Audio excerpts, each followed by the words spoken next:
காவல்துறையினரின் நிபந்தனைகள் உயர்நீதிமன்றத்தின் கண்டிப்புகளுக்கு மத்தியில் கரூரில் நடைபெற்ற தாவேகா கூட்டத்தில் கூட்ட நெரிசல் ஏற்பட்டு துயர சம்பவம் நிகழ்ந்துள்ளது.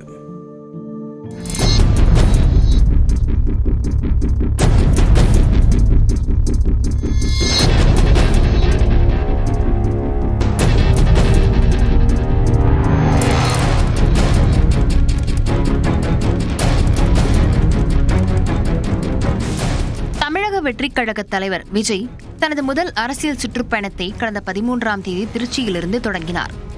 விஜய் பரப்புரைக்கு திருச்சி மாநகர காவல்துறை தரப்பில் முதலில் அனுமதி மறுக்கப்பட்டதால் அக்கட்சியின் பொதுச் செயலாளர் ஆனந்த் டிஜிபியிடம் பரப்புரை நடத்த அனுமதி அளிக்குமாறு கடந்த 9ஆம் தேதி மனு அளித்தார். பரப்புரையில் ஈடுபடுவதற்கு 20 நிபந்தனைகளுடன் அனுமதி அளித்திருந்தது காவல்துறை. அதைத் தொடர்ந்து கடந்த 13ஆம் தேதி திருச்சி மற்றும் அரியலூரில் விஜய் பரப்புரை மேற்கொண்டார். விஜய் பரப்புரைக்கு கடுமையான நிபந்தனைகளுடன் அனுமதி வழங்கப்பட்டதை சுட்டிக்காட்டி தாவேகா துணை பொதுச் செயலாளர் நிர்மல்குமார் தரப்பில் உயர்நீதிமன்றத்தில் வழக்கு தாக்கல் செய்யப்பட்டது. இந்த வழக்கு நீதிபதி சதீஷ்குமார் முன்னிலையில் விசாரணைக்கு வந்தது. விஜய் பரப்புரைக்கு பாரபட்சமின்றி அனுமதி வழங்க வேண்டுமென்று தாவேகா தரப்பில் வாதிடப்பட்டது. அப்போது காவல்துறை சார்பில் ஆஜரான தமிழக அரசின் கூடுதல் தலைமை வழக்கறிஞர் திருச்சி பரப்புரையின் போது தாவேகா தொண்டர்களின் செயல்களை புகைப்படமாக நீதிமன்றத்தில் தாக்கல் செய்தார். அதனை பார்த்த நீதிபதி, தொண்டர்கள் இதுபோன்று உயரமான இடங்களில் ஏறி நின்று ஏதாவது அசம்பாவிதம் நிகழ்ந்தால் யார் பொறுப்பேற்பது என்று கேள்வி எழுப்பினார். தலைவராக இருக்கும் விஜய்தான் கூட்டத்தை கட்டுப்படுத்த வேண்டுமென்றும் நீதிபதி அறிவுறுத்தினார். அனைத்து கட்சிகளுக்கும் பொருந்தக்கூடிய வகையில் பொதுவான விதிமுறைகளை வகுக்க அறிவுறுத்திய நீதிபதி, பொது சொத்துக்கள் சேதமடைந்தால் அதற்கான இழப்பீட்டை வசூலிக்கும் விதமாக ஒரு குறிப்பிட்ட தொகையை டெபாசிட் செய்யும் வகையில் விதிமுறைகளை வகுக்கவும், திருச்சியில் தாவேகவினரால் சேதமடைந்த பொது சொத்துக்களுக்கு இழப்பீடு விதிக்க வேண்டும் எனவும் உத்தரவிட்டார். நாகப்பட்டினத்தில் நடந்த கூட்டத்தில் பேசிய விஜய், தனது பரப்புரைக்கு விதிக்கும் நிபந்தனைகளை பிரதமர் மோடி அல்லது மத்திய அமைச்சர் அமித்ஷாவுக்கு விதிக்க முடியுமா என்று தமிழ்நாடு அரசுக்கு கேள்வி எழுப்பினார். அங்க பேசக்கூடாது, இங்க பேசக்கூடாது, 5 நிமிஷம் தான் பேசணும், 10 நிமிஷம் தான் பேசணும். நான் பேசுறதே 3 நிமிஷம் தான். அதுலயும் அது பேசக்கூடாது, இதை பேசக்கூடாதுன்னு சொன்னா அப்புறம் தான் எதை தான் பேசுறது? இப்ப ஒரு RSS தலைவர் இங்க வராருன்னு வச்சுக்கோங்க, இல்ல நம்ம பிரதமர் மோடிஜி அவர்களோ இல்ல உள்துறை அமைச்சரோ இங்க வராருன்னு வச்சுக்கோங்க, இந்த மாதிரி கண்டிஷன்ஸ் எல்லாம் போடுவீங்க,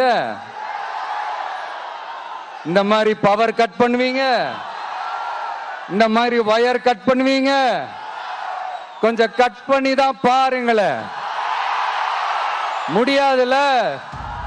இந்த சூழலில் நேற்று விஜய் பரப்புரை செய்த கரூர் வேலுச்சாமிபுரம் பகுதியில் கடந்த 25ஆம் தேதி அதிமுக பொதுச் செயலாளர் எடப்பாடி பழனிசாமி பரப்புரை நடத்த காவல்துறை சார்பில் அனுமதி அளிக்கப்பட்டது. அப்போது சென்டர் மீடியனில் தொண்டர்கள் ஏறக்கூடாது என்பன உள்ளிட்ட 11 நிபந்தனைகள் விதிக்கப்பட்டன. அந்த நிபந்தனைகளுக்கு கட்டுப்பட்டு 25ஆம் தேதி இரவு எடப்பாடி பழனிசாமி தனது வாகனத்தில் இருந்தபடி பரப்புரை செய்தார். அப்போதும் கூட்டம் அலைமோதியது. அதில் எந்த அசம்பாவிதமும் நடைபெறவில்லை. அதே இடத்தில்தான் விஜய்க்கும் பரப்புரை செய்ய காவல்துறை அனுமதி அளித்திருந்தது. எடப்பாடி பழனிசாமிக்கு விதிக்கப்பட்டது போலவே விஜய்க்கும் 11 நிபந்தனைகள் விதிக்கப்பட்டன. அதனை ஏற்று விஜய் பரப்புரை செய்தபோதுதான் கூட்ட நெரிசல் அசம்பாவிதம் ஏற்பட்டுள்ளது. பிரச்சார இடத்திற்கு வந்த விஜயை காண மக்கள் முன்னேறியதால் கூட்ட நெரிசல் ஏற்பட்டதாக ஏடிஜிபி டேவிட்சன் தேவாசீர்வாதம் தெரிவித்திருக்கிறார். கரூரில் செய்தியாளர்கள் சந்தித்தவர் இவ்வாறு கூறியுள்ளார். இந்த நிகழ்வுகள் நடந்து தெரிய வந்ததுக்கு அப்புறம் முதல்மாக காவல்துறையினர் அங்கிருந்து மைக்கில் கூப்பிட்டு சொல்றாங்க போலீஸ் ஸ்டேஷனுக்கு, இங்க ஏதோ இன்சிடென்ட் நடந்துருச்சு, ஸ்டாம்பேட் மாதிரி தெரியுது, அதனால கொஞ்சம் உடனே ஆம்புலன்ஸ் வர சொன்னாங்க. அதுக்கப்புறம் தான் ஆம்புலன்ஸ் வந்து லோக்கல் போலீஸ் இன்ஃபார்ம் பண்ணி அங்க அமராவதி ஹாஸ்பிட்டல் இருந்து நிறைய ஒரு நிலைபட் 10 ஆம்புலன்ஸ் ஸ்டார்ட் மூவிங் தேர். ஸ்டோன் பெல்ட்டிங் இருந்துன்னு சொன்னாங்க. எங்களுடைய தகவல் படி இதுவரைக்கும் நாங்கள் விசாரிச்சு பார்த்தபடி அப்படி கல் எறிஞ்சாங்கன்னு சொல்லி இந்த மாதிரி இந்த ஒரு செய்தி எங்கள்கிட்ட கிடையாது. ஆக்சுவலா அங்க 6 o'clock அங்க ஆரம்பிச்ச வண்டி வந்து அங்க மூவ் பண்ணி அந்த முனியப்பன் கோயில் தாண்டி அந்த பேசக்கூடிய இடத்துக்கு வரக்கூடியதுக்கு சுமார் நியர்லி அபவுட் 1 hour ஆயிடுச்சு. அப்ப அங்க போகும் பொழுது தலைவரை பார்க்க வேண்டிய ஒரு ஆர்வத்தில் இருந்த கிரௌட் நேச்சுரலா 2 சைட்லயும் இருந்து மூவ் பண்ணும் பொழுது ஏதோ ஒரு இன்சிடென்ட் நடந்திருக்குது.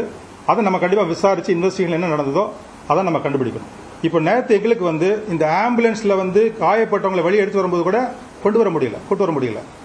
அதே மாதிரி அவங்க கட்சி தலைவரை வந்து நம்ம அந்த இடத்தை விட்டு நம்ம வெளியே கூட்டு போறதுக்கும் எங்களால் ஒழுங்கா அந்த கிரௌடை வந்து புஷ் பண்ணி கொண்டு போக முடியல.